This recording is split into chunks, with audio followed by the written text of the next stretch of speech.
हम कलाम की तज़ीम में हमेशा खड़े होते हैं कि हम इसलिए खड़े होंगे क्योंकि खुदावंद ने अपने कलाम को अपने हर नाम से ज्यादा अजमत दी है। और सोचे थोड़ी देर के लिए, जिससे खुदावंद ने अपने हर नाम से ज्यादा अजमत दी है, अगर मैं किसी भी तौर से उसको नजरअंदाज करूं तो मैं किस कदर कसूरवार ठहरूंगा। जिसकी हम बात करने जा रहे हैं वो लामहदूद है। बोले लामहदूद। और हम जितने बयान करने वाले बैठे हैं वो सारे महदूद हैं।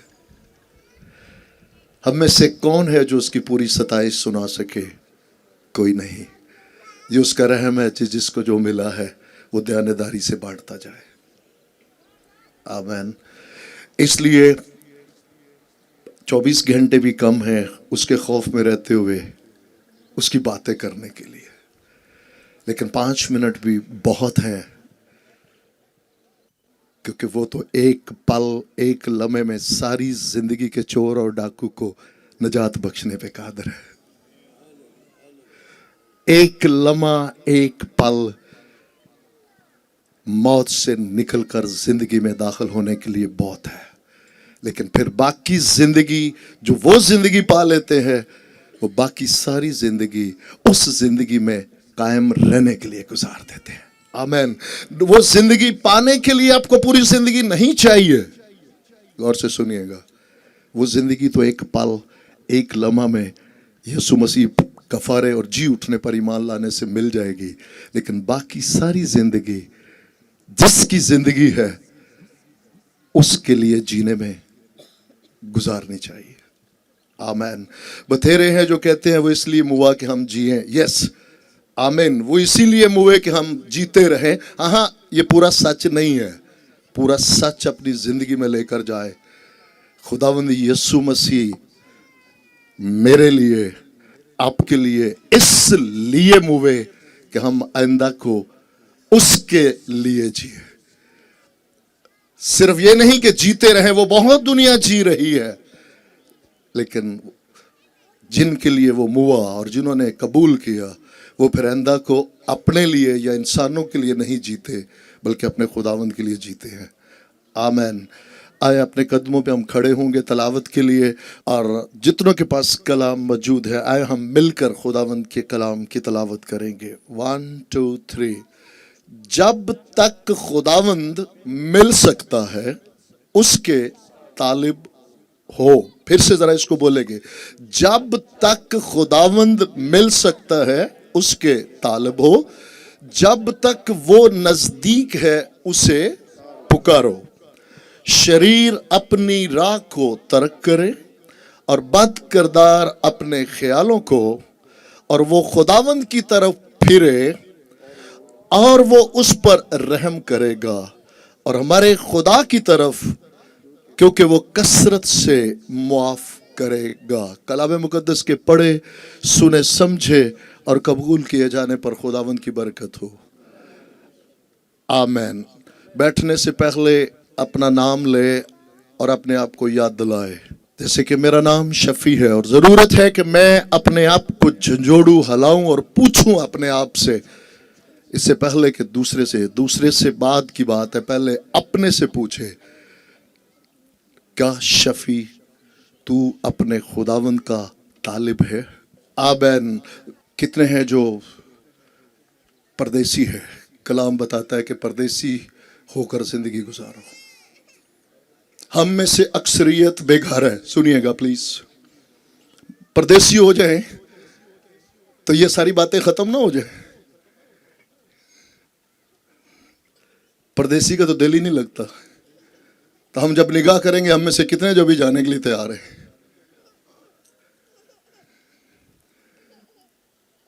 कितने हैं जिन्होंने परदेसी से कभी पूछा है कि वो घर जाना चाहता है कि नहीं? कौन परदेसी है जिसका घर जाने को दिल नहीं चाहता? दिल चाहेगा, लेकिन आए जल्दी से क्लोजिंग की तरफ आते हैं। सुनिएगा, हम अक्सरियत बेघर हैं, परदेसी नहीं हो पाए। और बेघर इसलिए है कि हम पैदा ही घर से बाहर हुए। खुदावंद खुदा ने इंसान को रूह जान बदन पे मुश्तमिल बनाया, उसमें जिंदगी का दम फूंका और उसे अपने घर में रखा। बोले घर। खुदावंद ने कहां रखा? अपने। तो जब गुनाह हो गया तो वो घर में रहा या बेघर हो गया? तो हम सारे के सारे जो बनी आदम है वो कहां पैदा हुआ? घर में या बेघर? बेघर। और आज वो बेघर है।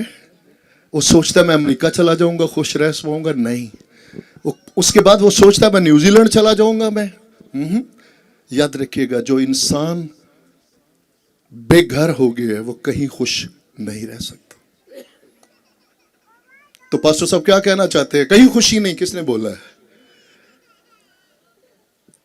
बेटे को दुनिया में भेजा ही इसलिए ताकि बेघर घर में आ जाए।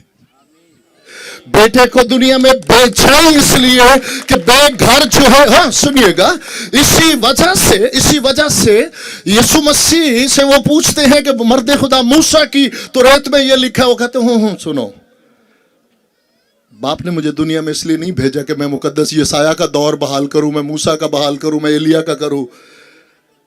एक सवाल पूछा क्या अदन से ऐसा ही था? क्योंकि बाप ने मुझे बीच के किसी दौर को बहाल करने के लिए नहीं भेजा। बाप ने मुझे डायरेक्टली इंसान को उठाकर अदन में बाप के घर में लाने के लिए भेजा है। परदेसी खुश है और उनका दिल नहीं लगता। और वो मुकद्दस पौलुस के साथ मिलकर कहते हैं जी तो चाहता है कूच करूं और अपने मसीहा के पास चला जाऊं, लेकिन अगर उसकी मर्जी ये है कि इस बदन में तुम्हारे लिए जीऊं तो मैं जरूर जीऊंगा।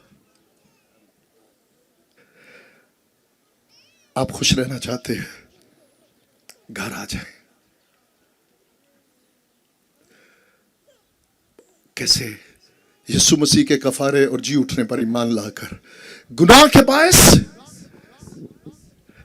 आपको अगर आज तक यही लगता है कि खुदा ने आदम को बाहर निकाला तो माफ कर दे मुझे, आज से ये सोचे कि पहल खुदावंद ने नहीं की, हमारे बुजुर्ग आदम ने की है। अगर हमारे बुजुर्ग आदम खुदावंद को अपने घर से ना निकालते तो खुदा कभी उन्हें अपने घर से नहीं निकालना चाहता था। आज खुदा, मैं और आप अपनी मर्जी की कभी उतनी कदर नहीं करते जितना खुदा मेरी और आपकी मर्जी की कदर करता है। वो आज भी घर बुला रहा है कि इंसान तू पहल कर। मैंने कोहे कलवरी पे तेरे लिए नजात का इंतजाम कर दिया, अब मैं मुंतजिर हूं कि तू पहल करे। और तू, तेरे बाप आदम ने अदन में मेरी खुदाबंदी का इनकार किया, आज तू मेरी खुदाबंदी का इकरार कर ले। और देख, जब तू आज मुझसे अपना खुदावंद, अपना नजात दहिंदा कबूल करेगा तो इब्लीस के सारे बंधन और जुए मैं तोड़ने पे कादिर हूं और सच्चा और आदल हूं। जब तू इब्लीस के सामने, उस दिन उसने मेरे सामने मेरी खुदाबंदी का इनकार किया, मेरे कलाम को रद्द किया और इब्लीस के कलाम को यकीन किया। आज उसी इब्लीस के सामने तू जब कहेगा कि यीशु मसीह मेरा खुदावंद है, तू उसका इनकार करेगा तो मैं उसके मुंह पे तमाचा मारूंगा कि ये मेरा है, अब तेरा इस पे कोई इख्तियार नहीं है। हम शुक्रगुजार हैं, आपके पास उम्मीद हो जाएगी। अब बेघर नहीं रहेंगे, आप परदेसी हो जाएंगे। आपके पास ये समझ बूझ आ जाएगी कि इस बदन में ना कोई आसमान की बादशाही में दाखिल हो सका और ना मैं हो सकता हूं, लेकिन मैं शुक्रगुजार हूं अभी इसी घड़ी, इसी लम्हे मेरा बुलावा आ जाए तो मैं अपने खुदावंद के पास उस घर में जाऊंगा। फिर क्या होगा? परदेसी, क्योंकि आपकी रूह खुदावंद के घर में आ गई। अब सिर्फ मुंतजिर है इस बदन के जलाली होने के। आखिरी बात है, वाकई आखिरी, क्योंकि हम ये जानते हैं हमने बहुत सबने सुना कि बनाए आलम से पेशतर उसने मैंने, क्यों जी, सबने पढ़ा बनाए आलम से पेशतर उसने। हम बनाए आलम से पेशतर कैसे खुदा के साथ थे? लगेगा कि जिसको चाहा वो तो नूरा कुश्ती होगी, जिसको खुदा ने चाहा खुद बुला लिया, और जिसे ना चाहा ना आहा, फिर तो खुदा बेइंसाफ ठहरा। ऐसा नहीं है। बनाए आलम से पेशतर कैसे हम खुदा के साथ थे? खुदावंद ने जब ये चाहा कि पौधे उगे तो किससे बात की? जमीन से। आमीन। किससे बात की? जमीन से। जब मछलियां चाहिए तो किससे बात की? पानी से। जब परिंदे मांगे तो किससे मांगे? जब इंसान मांगा तो किससे बात की? अपने आप से। इंसान कहां था? उसके अपने अंदर। इंसान कहां था? किससे बात की? अपने आप से। इंसान कहां था? खुदा के अंदर। तो बनाए आलम से पेशतर इंसान कहां था? खुद खुदा के अंदर था। हम शुक्रगुजार हैं। मछली पानी से बाहर रखो मर जाएगी, पौधा मिट्टी से बाहर रखो, इंसान को खुदा से बाहर रखो मर जाएगा। अगर ये हमेशा जिंदा रह सकता है तो खुदा के अंदर रह सकता है। सुनिए, आमीन। सुनिएगा। शुक्रगुजारी खुदावंद की।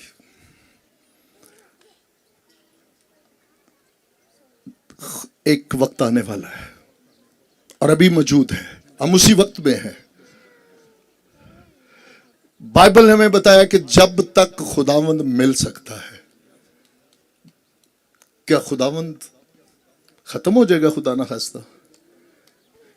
बाइबल हमें यह कह रही है कि जब तक खुदावंद मिल सकता है उसके तालब हो।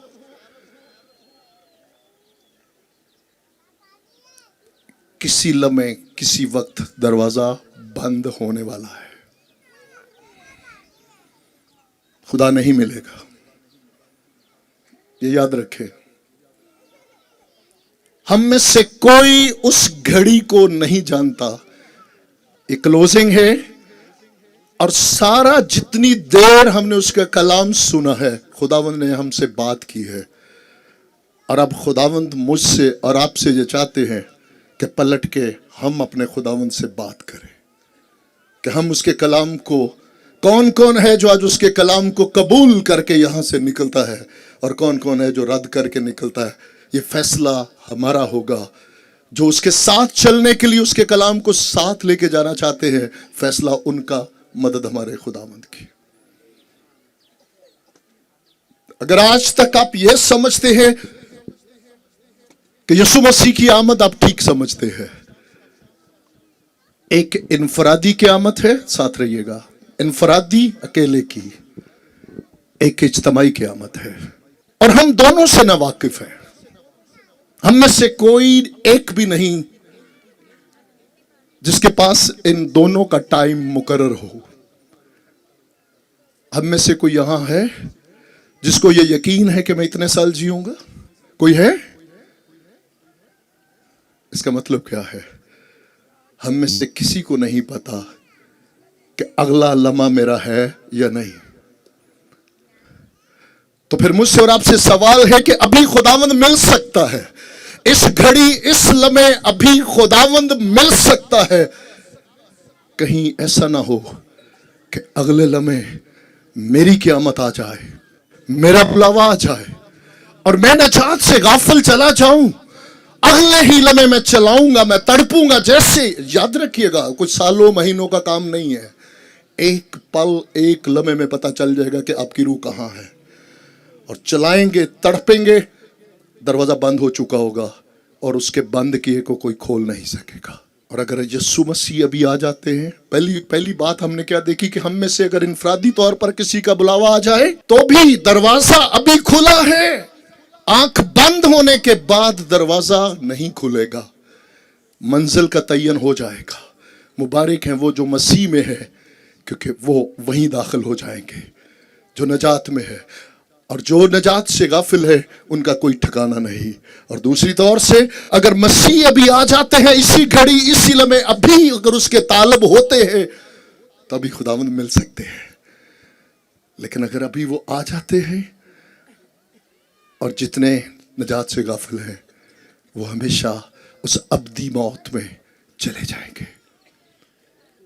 इसीलिए बाइबल मुकद्दस ने 100% क्लियर है, यही नजात का दिन है और यही मकबूलियत की घड़ी है। यही आज 1 घंटे बाद नहीं बोला, आज शाम नहीं बोला, अभी इसी घड़ी इसी लम्हे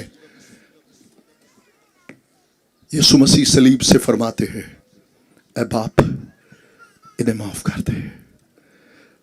इस वक्त भी यीशु मसीह आसमान से ये शफात नहीं कर रहे कि बाप इनको किसी को भी गुनाह की सजा दे, अभी भी ये कह रहे हैं बाप इनको माफ कर दे। और अब तो शुक्रगुजार हैं कि वो पूरा हक रखते हैं। वो कहते मैंने कीमत चुकाई है, इनमें से एक एक की मैंने कीमत चुकाई है। वक्त है हम अपनी आंखों को बंद करेंगे, अपनी आंखों को बंद करेंगे। खुदावंद ने हमसे जी भर कर बातें की है, अब वक्त है कि हम पलट कर अपने खुदावंद से बात करें। जितनी जिंदगियां आज तक गफलत में जिन्होंने वक्त गुजारा, उनके लिए ये वक्त है कि यीशु मसीह को अपनी जिंदगी में अपना खुदावंद कबूल करे। मेरी बहन, मेरी बेटी, मेरे भाई, अगर अभी इसी घड़ी इसी लम्हा बुलावा आ जाए, आप कहाँ होंगे ये सवाल है। नीचे जो चला गया उसको अब कोई ऊपर नहीं ला सकता, और जो ऊपर चला गया उसे कोई नीचे नहीं ला सकता। मुबारक है वो, याद रखिएगा, एक दाएं वाला है एक बाएं वाला है। एक कहता है खुद नीचे उतर क्योंकि वो नीचे की राह देखता है, एक ऊपर की राह, उसने ऊपर की राह हक और जिंदगी को पहचान लिया। वो ऊपर की बात करता है, वो नीचे की जिस्म की नहीं रूह की बात करता है। वो कहता है अपनी बादशाही में आए खुदावंत मुझे याद करना।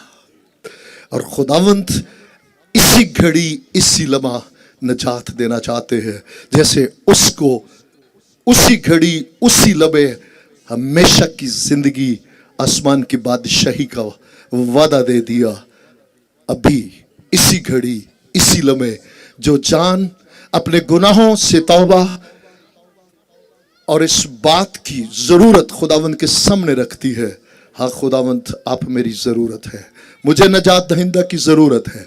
आज आपने मुझसे बात की है, मैं आपके कलाम से सरकशी नहीं करूंगा। खुदावंद मुझ पर रहम कीजिए, मेरी मदद फरमाइए।